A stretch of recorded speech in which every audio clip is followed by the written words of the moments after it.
Hello and welcome to today's episode of the Made for More podcast.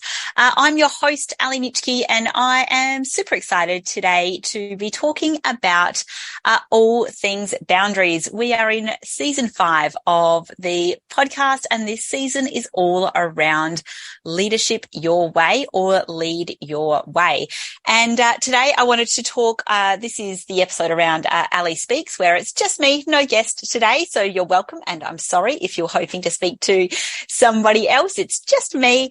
But what I wanted to share with you today was actually a really common topic. And I'm not sure if it's because my awareness is out there, but I am seeing this sort of left, right and center when it comes to all things leadership. It's all over my LinkedIn.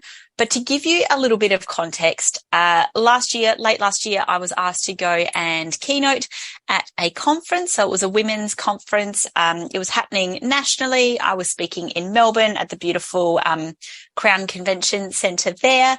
And there was conventions running concurrently in Sydney and Brisbane, and I think Canberra as well, with sort of some guests that were broadcast nationally and some guests like me who were only speaking to the room at that particular time. And the speaking world's a funny world. You know, you never know what's going to happen. And I was called up from the event organisers and they said, "Hey, Ally, we'd love you to come and speak at this event." And I thought, okay, cool. What's it about? And it was around women in leadership, and it was about 350-ish people in Melbourne, mostly women who were all in sort of exec or senior leadership roles, who were coming together from all different industries, which is always sort of a delightful audience. The energy in the room, there's something magical that happens when women get together, as you would know if you've seen me speak before. But there was something pretty magical happening, and they said, "Hey, can you come and speak at this event?" And I thought, yep, I love speaking. Speaking's my jam. I enjoy it. Audiences enjoy it. Event organisers enjoy it as well. And I said, so what topic do you want me to speak on? It's around leadership. Is it, my keynote on courageous conversations? And they're like, no. Is it my keynote on courageous leadership in the modern world? And they're like, no. And I said, okay, well, what are you looking for if it's none of those things? And they said, oh, we want you to talk about boundary setting. And I thought, oh, is that all? Just boundary setting? Like, are you sure? And they said, yeah, we've got this time slot here. We really want you to speak on boundary setting and more specifically sort of saying no and how do you set boundaries. And I was like, oh, okay, so tell me again who the audience is. And they're like, oh, yeah, all professional women, sort of exec, C-suite, senior management. So they're leaders of leaders. And I thought, okay, well, are you sure? Are you sure you want me to talk about something as air quotes basic as boundary setting? And they're like, well, yes, we do. And I thought, okay. And so off I went, booked in the date, booked in, flights and whatnot to go and arrive at the beautiful venue. I was speaking on the second day at around 3:00 of the conference. It was a 2-day conference. And for anyone who's been at a 2-day conference as a participant, by 3:00 on the second day, you're feeling pretty tired.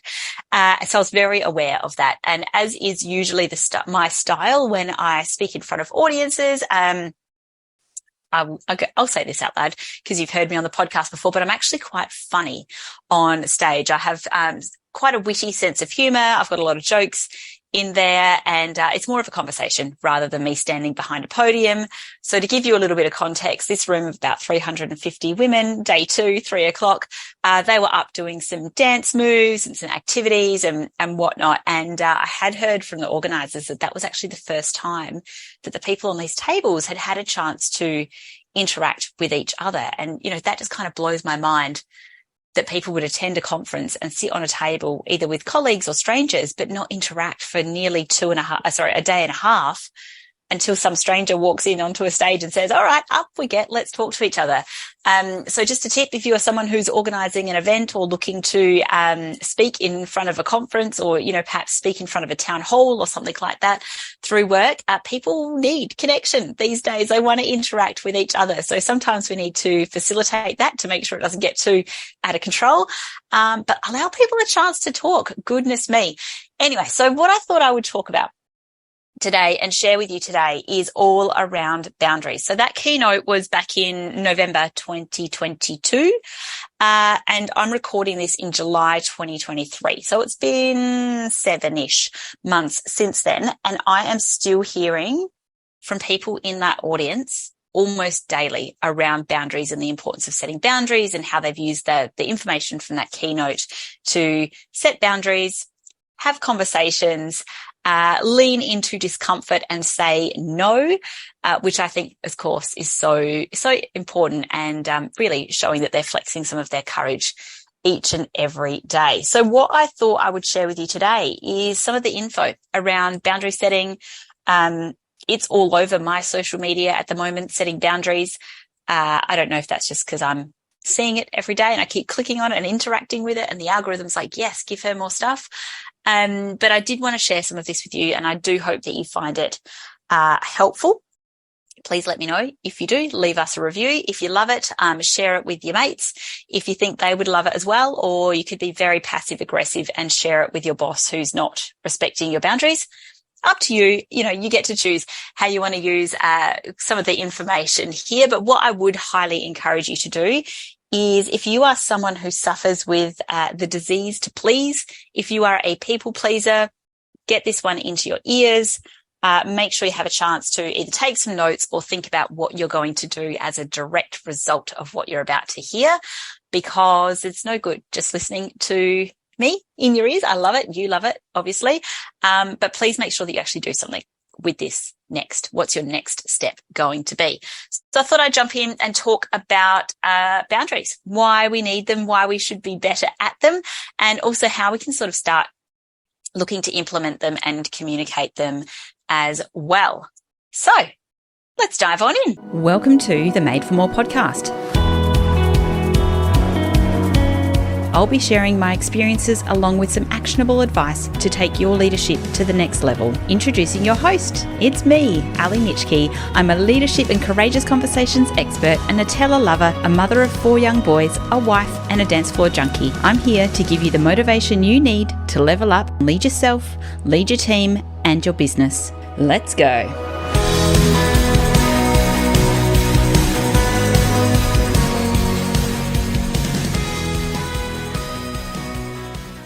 All right. So boundary setting. Oh my goodness. This has been a hot topic for at least 7 months now. So back when I was asked to do the keynote in November, there wasn't a lot going on in the boundary space.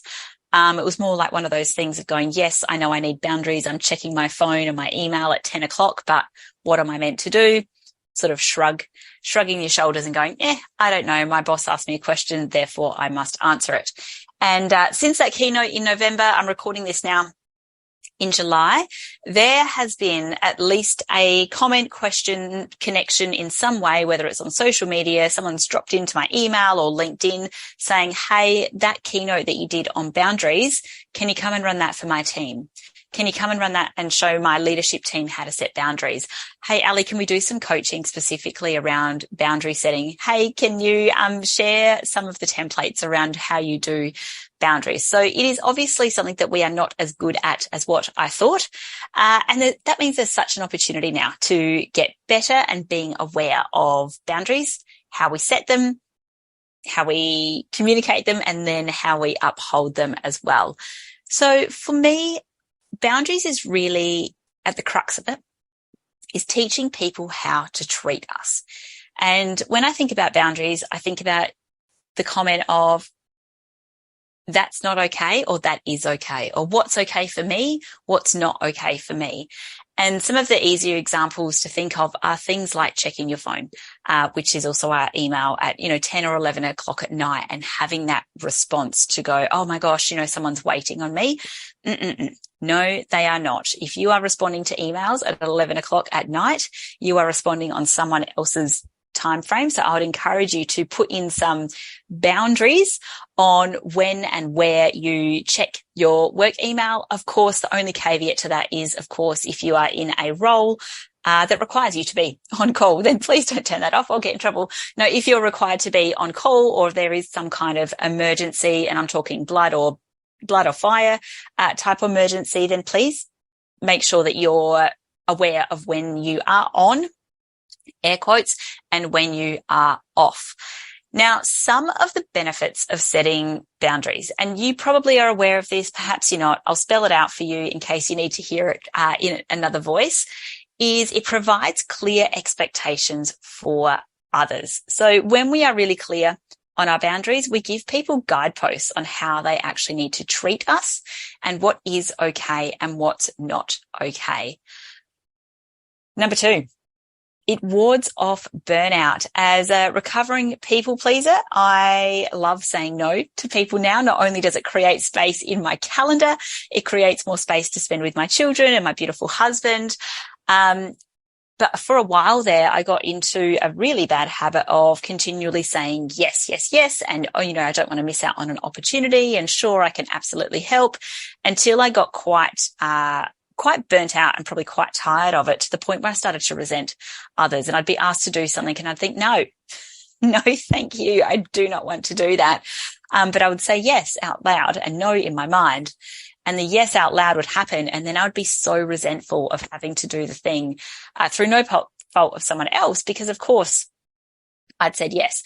But I just hadn't really established boundaries for myself, and I hadn't communicated them at all, and just kept going down the gurgler by saying yes, yes, and yes. So number 3, when it comes to the benefits of setting boundaries, is also around improved mental health. It gives us a little bit of breathing space. We take back some of the control of what we are spending our time doing, and it ensures that people aren't walking all over us and treading all over us. And of course, that in turn decreases our stress. I know certainly when I was in my yes era, I had a very long to-do list that was very full of other people's priorities and other people's expectations. And there wasn't a lot going on in my own priorities or expectations and the focus on that as well. And I'm working with a number of leaders at the moment, specifically around setting boundaries. And the biggest tip I have for you, if you are new to boundary setting, and if the idea is making you feel a bit knees weak, arms spaghetti, good, because that means there is work to do. But the biggest tip I can give you when it comes to setting boundaries is you are in charge of you. Give yourself permission to say no. And if you think you can't say no, just start with, I'm only going to allow myself 3 yeses today. And after that, I'm all out. I've run out of yeses to give. Insert that with another word if you need to. I've run out of yeses to give. But what I want you to really think about is, who is it that gets to control your time? And ultimately, that is you. So give yourself the permission slip that you've been waiting for. If you need me to do it, absolutely. You have got my permission to say no assertively, say it loudly, and say it in your own power. Say no, for goodness sakes. Do yourself a favor. But I think when it comes to boundaries, it really does begin with a strong foundation. So it's no good sort of chucking out boundaries left, right, and center. If 1, they're not important to you. 2, they're not helpful. And a key thing to remember when it comes to boundaries, if it's not a problem for you, then it's not a problem for you. So you might see that someone has a boundary and you're like, oh yeah, okay, that could be a good boundary as well. Maybe I should start that boundary. But if it's not a problem for you, then don't make it a boundary for you unless it's actually causing you a bit of angst. But ideally, when we're talking about the foundations and setting a strong foundation when it comes to boundaries, firstly, we need to identify the boundaries. What is it that we want to start implementing? What is it that we potentially want to put some gates around? I often find that boundaries come about when we've said yes to something that we really want to say no to, and we walk off being like, oh gosh, why did I say that? And that's a very good way to recognize that a boundary has potentially been crossed. Or if it's a boundary around the way someone's treating you, potentially, sometimes we can hold it all together and keep it all inside and be very civil. And other times we might respond or react in a way that's not congruent with who we are and who we want to show up as in the world. And that's a really good indication as well, that sort of trigger response, that potentially a boundary has been crossed, whether you were spoken to in a way that you didn't appreciate and you allowed it, goodness me. Perhaps someone, took an idea from you that you didn't want to share with them. Perhaps you were asked to do something that you didn't want to, but you couldn't say no in front of a group. Whatever it happens to be, often a good indicator when it comes to identifying boundaries is how we feel immediately after we've said yes. If you're kicking yourself, pro tip, boundary work to be done.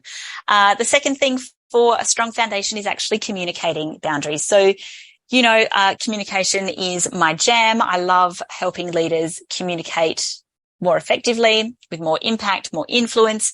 But when it comes to communicating boundaries, not barriers, communicate your boundaries and your barriers, sure, whatever. But making sure that we actually tell other people. Often we will set a boundary and then we magically assume that people will automatically know what they are, but there's not been any dialogue or conversation that's happened around going, hey, FYI, I will not be checking my phone at 10 o'clock on a Wednesday because I finish at 5 or 6 or whatever your finishing time is. Feel free to send stuff through to me, but please know I will not be getting back to you until I return at my work time, whatever it happens to be. So we need to communicate them, particularly if we're implementing a new boundary. Communicate with assertiveness, with surety, with some clear guidelines around what is in the gate of the boundary and what is out of the gate when it comes to the boundary as well. And then number 3, when it comes to building a strong foundation, and this is the most important part and also probably the trickiest part, is actually upholding your boundaries. So when people cross over your boundaries, if you don't pull them up on it, if you don't reiterate your boundaries or let them know that they've crossed a boundary, guess what? They're going to do it again. And they're going to do it again and again and again, and perhaps even again, until you're so cross about it and so annoyed about it and feeling so resentful and disrespected that there's going to be some kind of incident that takes place. So upholding boundaries is really key.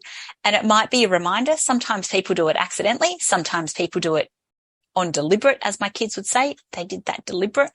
Sometimes people do it deliberately, but uphold your boundaries for yourself, for your integrity, for your sanity, and to make sure that you're being really consistent in how you show up for yourself as well when it comes to upholding those boundaries. Now, I think one of the reasons we don't and not good at communicating our boundaries really has a lot to do with our conditioning. So if you've seen me speak before, I've got this beautiful iceberg model that kind of talks above the line and below the line at the water level, and above the water is like the tip of the iceberg, similar to Titanic, Leonardo DiCaprio. Thank you very much. We know there's a little bit there. And then underneath the waterline is sort of the big chunky bit of the iceberg that causes the problems. Now, what most people don't realize is we're very similar to an iceberg. So what's above the waterline is sort of our conscious thinking, and what's below the waterline is really our subconscious thinking and our subconscious conditioning. And conditioning, interestingly, is formed usually by the time we're 10. And that comes around things like our thoughts and our beliefs and our identity and what we think is, air quotes, normal.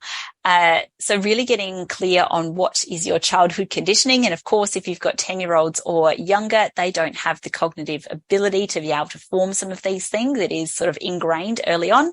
It's not all over though, because you can recondition your beliefs as well. But then above the surface, so the sort of conscious thinking is things like, how do we set our goals, and how do we, what's our strategy? What's our sort of vision? So this is the stuff that happens outwardly and upwardly.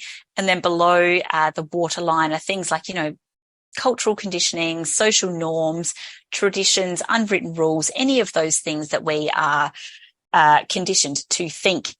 Interestingly, and I don't have the data to back this up for all of you that need the info, so this is just what I've noticed, is when it comes to boundary setting, firstborn children, eldest children, as well as eldest daughters, are often the hardest ones to put in place for boundaries, whether it's from an era of people pleasing, as a child, I don't know, I'll get back to you. I'm still hunting.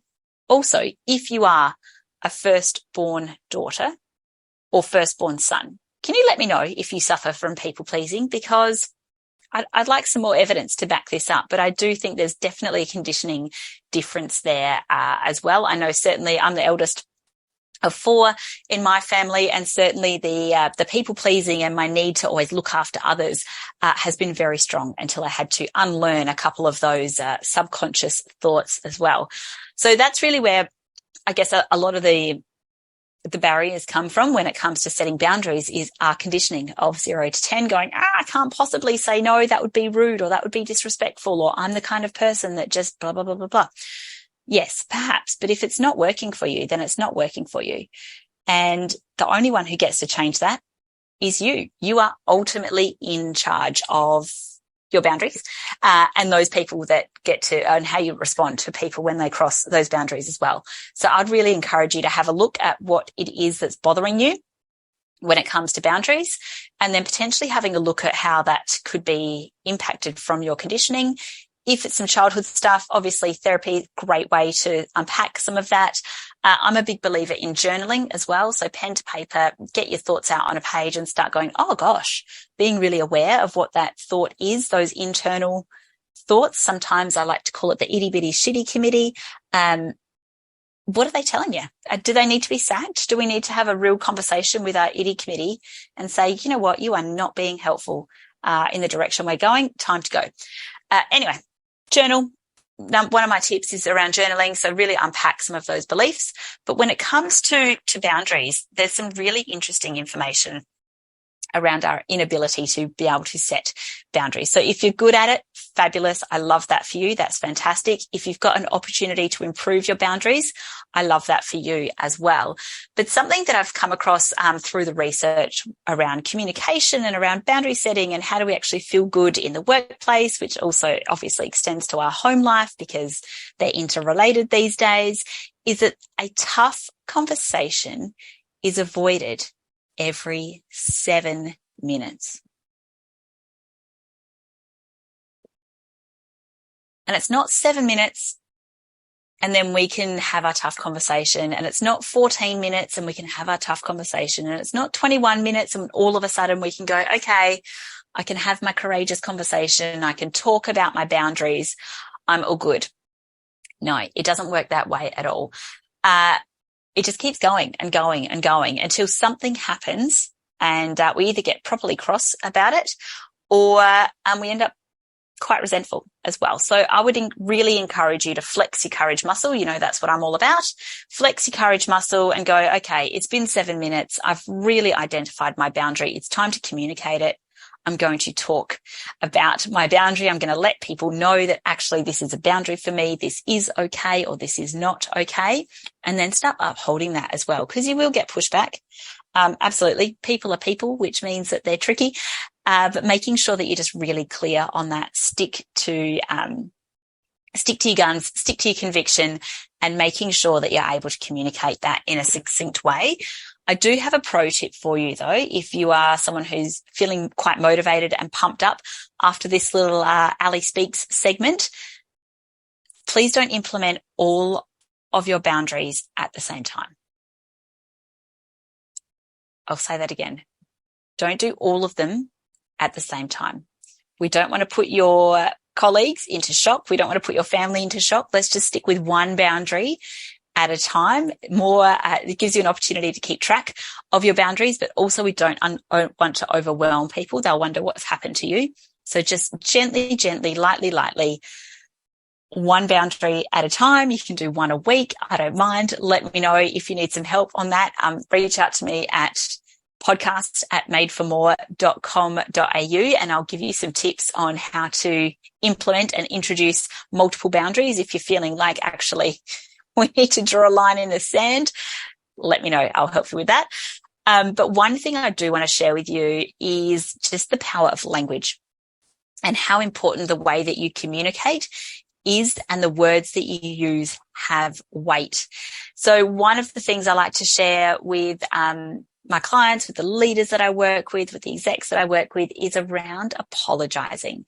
So please stop it. Unless you have actually punched somebody in the face or trod on their toe, definitely apologize for that. If you've hurt somebody's feelings, apologize for that. But the rest of the time, save your apologies for when you need them, for when it counts. And when we're talking about stop apologizing, I wanted to give some sort of common language that I hear, and then also how we can flip that around, because essentially we're going to be setting boundaries and you don't want to be apologizing for those boundaries. So one that I hear all the time is, sorry, I'm late. Unless you are walking into a meeting with a coffee cup from across the road and the reason you're late is because you left it until 8:58 to get a coffee for a 9 o'clock meeting, in which case you should definitely be sorry, and you should also have a coffee for everyone there. If you are late, you don't need to say sorry for that. Instead, what you can say is, thanks for waiting for me. So we want to flip it from sorry, I'm late to thanks for waiting for me. And already we're sort of starting to shift you standing in your own boundaries. If you are potentially getting feedback, unsolicited feedback from someone who's letting you know that you've done something wrong, I get this on my socials all the time. People let me know if there's a grammar or a typo in any of my content. I don't care. So thank you for letting me know. And I used to be, oh, sorry, I missed that. And now I say, thanks, nice pickup. As opposed to, sorry, I missed that. Thanks. Nice pickup. Thanks for letting me know. Immediately it changes the energy of the conversation. If you are someone who sets deadlines for people, or perhaps you're setting an expectation or you're looking for some kind of accountability and you're wondering where it is. And as a leader, we've all been there before where you're like, I know their deadline is Friday and I haven't seen anything all week. And you might say something with your conditioning around people pleasing is, I just want to check in. I've said this. I've been on the receiving end of it. Now what I say is, when can I expect an update on X, Y, and Z? Let's put some time boundaries around it as well, or a date boundaries. Not, I just want to check in. When can I expect an update? So I hope those were helpful for you. If you're someone who uses quite passive language, is start practicing those out. You might have a few phrases you want to use yourself. So things like sorry, cut that out right now. Passive words like just checking in. I just want to make sure, or just so I'm clear, cut that out as well. If you're using the word just, or more than likely you're using passive language and you need to flip that on its head. And I want to remind you that you can still be kind and say no. You can be kind and use assertive language. It's not mean to say thank you so much. No.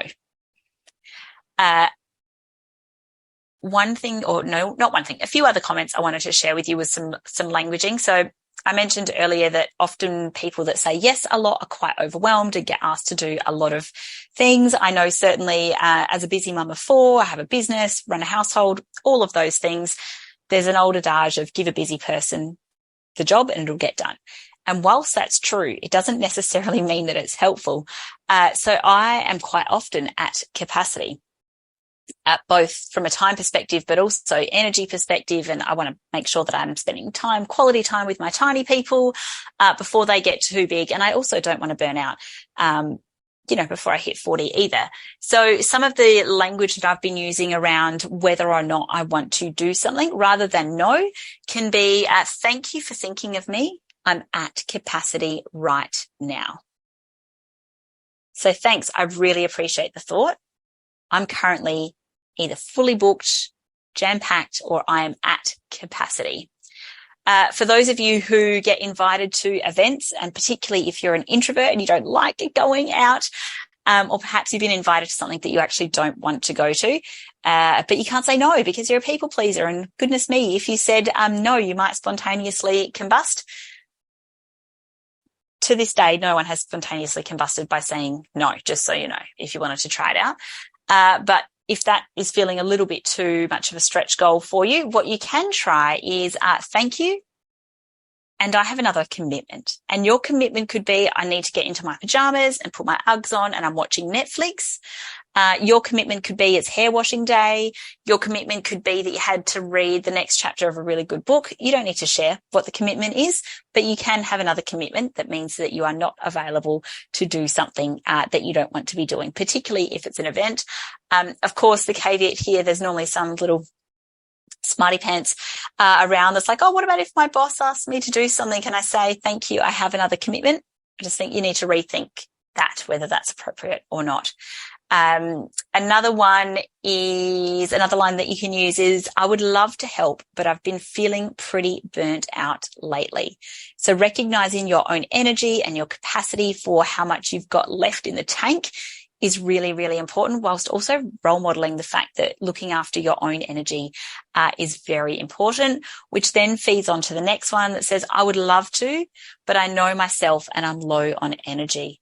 And this one is probably one that I use the most. I love people. I love socializing. I'm very extroverted, but I also really like to go to bed at night. And I will often get asked to do multiple things. I desperately would love to, but I also know that I need to make sure that I'm managing my energy so that I can show up the best that I can for my clients, for my friends, for my family, for audiences when I'm speaking on stages, for my private coaching clients when I meet with them, and we do some of that intensive work as well. So part of managing my energy is going, yes, I absolutely would love to attend whatever it happens to be.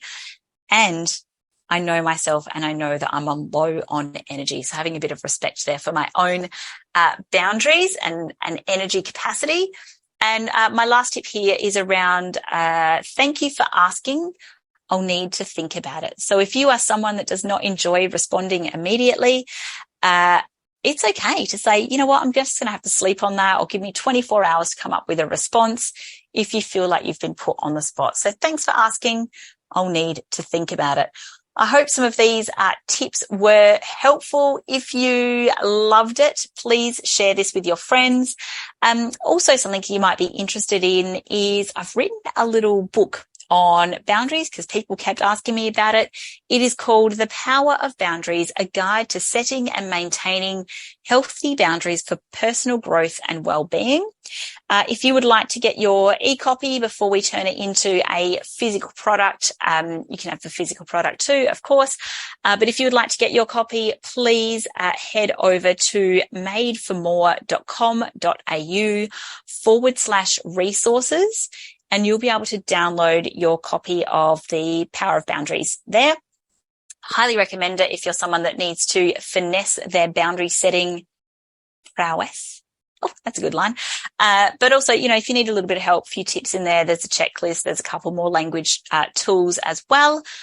Otherwise, thanks. Thanks for joining me today. Thanks for listening to this. If you do want to reach out to me, the best place to do that is podcast@madeformore.com.au. I will see you on the flip side. Good luck setting your boundaries. I know you can. You've got the permission. Go and do it. Identify them, communicate them, uphold them. Do yourself a favor. Bye for now. Thank you so much for joining me today. If you enjoyed this episode on the Made for More podcast, please make sure you subscribe to receive future episodes. And of course, 5-star reviews are always welcome on the Apple podcast. If you'd like a copy of the show notes or any of the links mentioned today, check out madeformore.com.au/podcast. And of course, if we aren't connected already, you can find me in all the usual places. Ally Nitschke on LinkedIn, ally.madeformore on Facebook and Instagram. I hope you have an awesome week, and I'll catch you again soon. Bye-bye.